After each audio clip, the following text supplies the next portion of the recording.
Bonjour à tous. Me revoilà, mais à visage découvert. De toute façon, derrière le visible se trouve l'invisible. L'apparence n'est pas grand-chose. Je suis contente de vous retrouver et je voudrais vous parler par rapport à ce que vous venez de faire pendant cette première période de confinement. Nous avons essayé de vous aider au mieux. Peut-être que pour certains, ça ne les a pas intéressés, mais au moins que pour ceux qui l'ont ouvert et qui les ont regardés, que ça vous apporte aide pour mieux pratiquer, pour ne pas couper. D'après les retours, je pense que beaucoup sont satisfaits. Alors, actuellement, des fois, j'ai un peu peur que vous consultiez ces vidéos comme on va au supermarché. Je prends, hop, j'en prends une autre, hop, je vais travailler. Alors qu'elles n'ont pas été montées comme ça.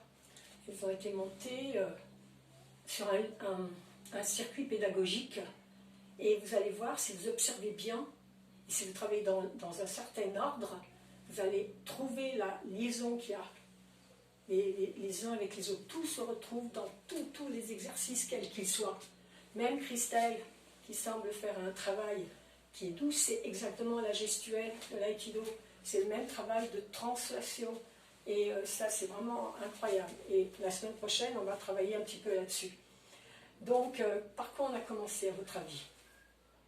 On a commencé par l'aïki-taïso, parce que l'aïki-taïso, c'est l'essence de l'aïkido. Et si on comprend l'aïki-taïso et si on le ressent, eh bien, on pourra mieux comprendre l'aïkido. Et tout se regroupe, voilà. Et toutes ces vidéos sont faites pour ça. Donc, quand vous faites une chose, ah, mais oui, c'est vrai, c'est quand on fait travailler ce poignet, ah, mais oui, c'est vrai, on le retrouve dans ça, ou ah, ben oui, c'est vrai. Donc, je vais essayer de vous guider pendant quelques instants sur ce qui a été monté. C'est un petit peu difficile, je vais essayer de m'imaginer ce kaléidoscope de vidéos dans ma tête. On a donc commencé en vous exprimant, en disant que c'est important de se poser et de respirer. Donc toujours, on commence une séance, on se pose et on respire. Ensuite, il y a tout ce travail de ce qu'on appelle le Shinkoku, la grande respiration avec les frappes. On en a déjà parlé lors des stages d'Aïki-Taïso. Après, vous allez Funakogi Undo. Funakogi, Kugi, c'est les hanches, Koshi. Et Funa, Fune, c'est le bateau. Ondo, c'est la gymnastique. Donc toute cette gymnastique de translation que vous retrouvez aussi donc avec Christelle. Et puis ensuite, vous avez le travail des poignets. Le travail des poignets, vous les avez vus avec Guy. Elles ont été vues beaucoup de fois d'ailleurs. Elles, c'est un travail qui va sur des méridiens qui vont jusqu'aux organes internes et qui apportent une amélioration. On va faire très, très basique. Hein. Et puis ensuite, vous avez aussi un travail il y en a eu beaucoup de choses, hein, donc il faut que je me le remémore. Donc tout ce travail avait dit le poignet. Voilà, j'ai me retrouve mes points de repère. Ensuite, on s'est servi du jo, rappelez-vous. Mais avant de vous parler du travail du jo, je vais revenir après le travail des poignets. Vous avez fait des préparations. Donc Eric vous a fait en premier une préparation, celle debout, en tachi waza. Waza, c'est la technique, tachi, c'est être debout, c'est tatsu. Donc la préparation, la technique debout. Donc on a fait une préparation en tachi waza. Vous savez, avec tout ça, tout ça. Pourquoi j'ai commencé par celle-ci?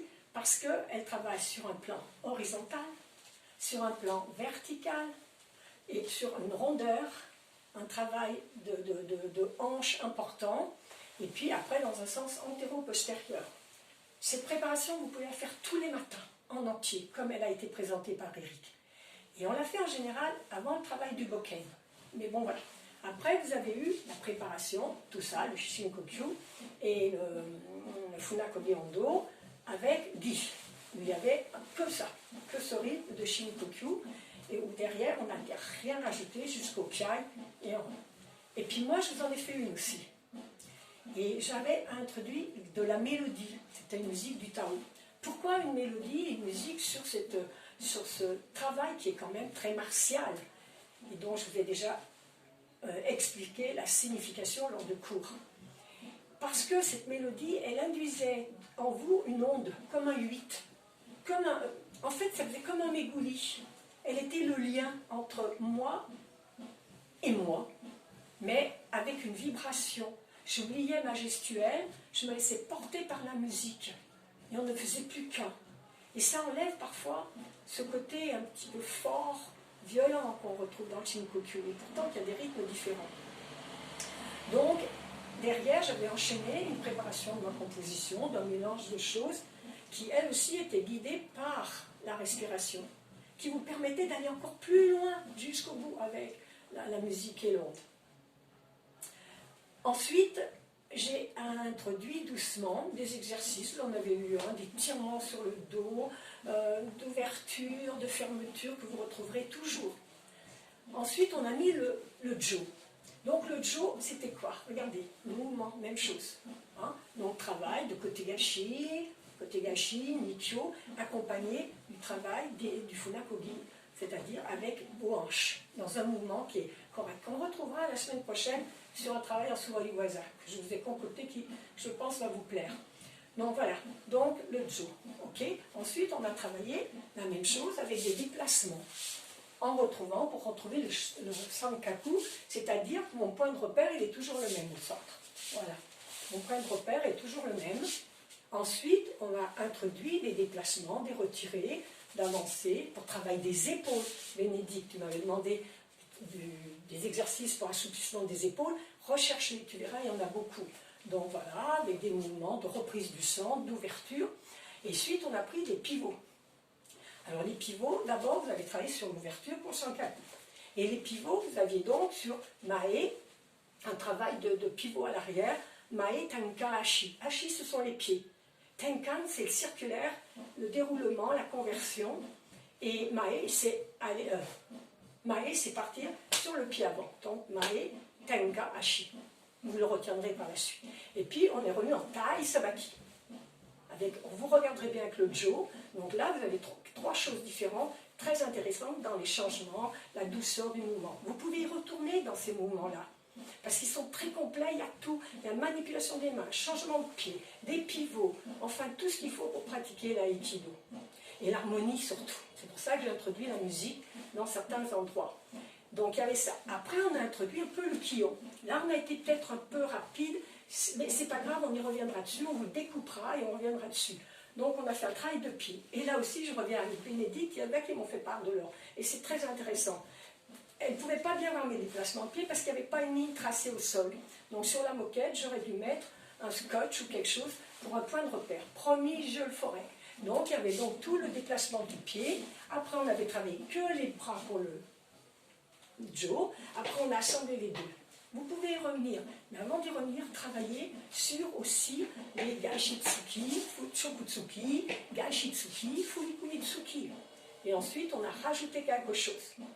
On ne donnait pas trop d'explications parce qu'on ne savait pas bien, c'était le début, on ne savait pas bien comment on pouvait faire ça. On n'est pas des spécialistes, metteurs en scène. Donc voilà, après, quand on a eu passé par exemple le jo, j'ai commencé à me dire, bon, eh bien, il faut... Si vous avez remarqué, je n'ai pas fait trop d'étirements encore, assis, jambes écartées, etc. Parce qu'on appelle ça la souplesse. Pour moi, ce n'est pas la souplesse. Travail des étirements, c'est pour vous mettre en condition physique, certes, mais la souplesse, c'est encore autre chose. La souplesse, c'est ce qui ne se voit, enfin, c'est le travail qu'on fait pour acquérir cette souplesse qu'on ne voit pas. Enfin, ça, on y reviendra plus tard. Et après, on a commencé à introduire aussi le bokken. J'ai demandé à Eric de faire des tsuburi. Il ne pouvait pas le faire debout, il s'est mis en seiza. Le seiza, c'est quand on est en posture à genoux assis. Et le suwari-waza, c'est quand on est en seiza, mais qu'on va faire des mouvements, puisqu'on rajoute le waza. Suwari-waza, la technique à genoux, assis. Donc, il a fait, après pareil, avec le bokken, il a fait sur ce qui est irimi, prendre le sang qui est rentré d'un côté, de l'autre. Ça, c'est un travail excellent. Vous pouvez vraiment le faire et le répéter ces exercices. Parce que ça, c'est important, c'est la répétition, l'observation, la justesse de l'observation. Et puis, ensuite, il vous a fait tout le travail des changements de direction. Et ça, les anciens, vous pouvez travailler avec tout ce qui est proposé. Avec des changements de direction en forme attaque et en forme ukienagashi. Vous voyez, tout s'enchaîne, tout est lié, du début de ce qu'on a commencé aux vidéos jusqu'à maintenant. Et puis, ça y est, on va rentrer dans une deuxième période de confinement. Autant la rendre agréable et vous motiver parce que ça commence quand même à être dur et long à porter. Même pour moi, hein, qui m'occupe beaucoup, vous voyez, puisque j'ai dit à tous les non-Akama, je leur prépare par écrit des petits cours avec une suite logique, avec quoi on commence, comment là, on poursuit, qui court peut-être une demi-heure, 3 quarts d'heure, pour les aider à monter leur cours. Les anciens, vous pouvez monter vos propres cours, mais n'oubliez pas la base, de revenir dessus correctement. Voilà. Donc, pour ce qui va arriver par la suite, vous verrez, je pense que ça vous intéressera. Parce que je vais partir un petit peu en gardant sur cette gestuelle de Christelle, qui est exactement la même que la nôtre, hein, même si ça passe en apparence, hein, plus dans la douceur, mais ça va approfondir. On va revenir à la base, on va faire du bokken, bien sûr, et pour ça, vous allez avoir des interventions comment s'appelle, Adrien, et puis on va revoir les déplacements cette fois, ce qu'on a fait en tenant le jo, on va le faire sans tenir le jo, ça c'est Luc qui va vous les faire. Et puis ensuite, à Christelle, je lui ai demandé quelque chose de très intéressant, parce que vous regardez beaucoup les ordinateurs, vous avez les yeux qui fatiguent, la tête qui fatigue, et je pense que veille du week-end, ça sera intéressant pour vous détendre sur le week-end. Et puis, il y aura certainement encore d'autres intervenants. Je reviendrai sur ce travail de Suwaliwaza sans trop les déplacements, mais en partant vraiment du centre. Il faut qu'à la fin de ce confinement, vous ayez découvert des choses de vous. Déjà, de vous motiver pour faire. Ça, c'est super dur. Parce qu'on a envie d'aller se poser dans le fauteuil. Et alors, on va se poser dans ce fauteuil, on met la télé, on nous parle du coronavirus. Il y a des belles émissions, on peut aller les chercher. Se motiver, c'est difficile. Moi-même, quelquefois, je n'ai pas toujours envie. Et pourtant, dès que j'ai commencé, je suis hyper contente. Hyper contente. Donc, je voulais essayer de vous faire passer cette passion de dire, ne décrochez pas, rattrapez-vous. Ça, c'est important. Et puis, je joins avec des petites vidéos, des liens que souvent me fait passer Hervé, parce qu'il sait la sensibilité que j'ai par rapport à la danse, à la musique, et comment je peux la ressentir dans mon corps. Et c'est la raison pour laquelle il fait des découvertes et il sait que ça va me convenir. Et moi, je m'inspire de ça après aussi, dans mon travail personnel. Donc, ce lien, il y en a un qui est parti avec Roxana Kuven, je crois, je ne sais plus comment elle s'appelle, qui est absolument géniale avec ses balles. Donc, je vous mets des petites récréations culturelles, et qui vous ouvrent autre chose. Il y en a une qui va arriver aussi, que Hervé m'a fait découvrir, qui est absolument géniale. Des gens tels que l'Opéra de Paris, le Philharmonique musical de Paris, qui se rassemblent, ils font travailler chez eux dans leur chambre, dans leur cuisine, avec leurs enfants, sans enfants, et ils nous montrent un ballet de danse extraordinaire, ils nous montrent une musique. Ça fait partie, ça aussi, de notre ressenti, d'être sensible à la beauté des choses. Je ne sais pas combien de temps ça fait que je parle, vous le savez mieux que quiconque, quand je parle sur l'aïkido, c'est pour ça que je vais me présenter debout, à laisser mon énergie, si elle peut aller sur vous, vous pouvez transporter, à rouvrir vos vidéos, et puis à vous remettre à aller dans cet aïkido qui est absolument génial, et qui, moi personnellement, qui m'aide beaucoup, vraiment beaucoup. Donc à tous, je dis bonne route, ne baissez pas les bras, on y arrivera tous ensemble et on se retrouvera sur le tatami ou sur le stade, en plein air et tout, mais c'est certain, ne perdez pas le lien. Et surtout, s'il vous plaît, donnez-nous de vos nouvelles. Alors, on dit toujours pas de nouvelles, bonnes nouvelles, mais quand même, parce que pour moi, vous êtes plus que de simples élèves. Merci de m'avoir écouté.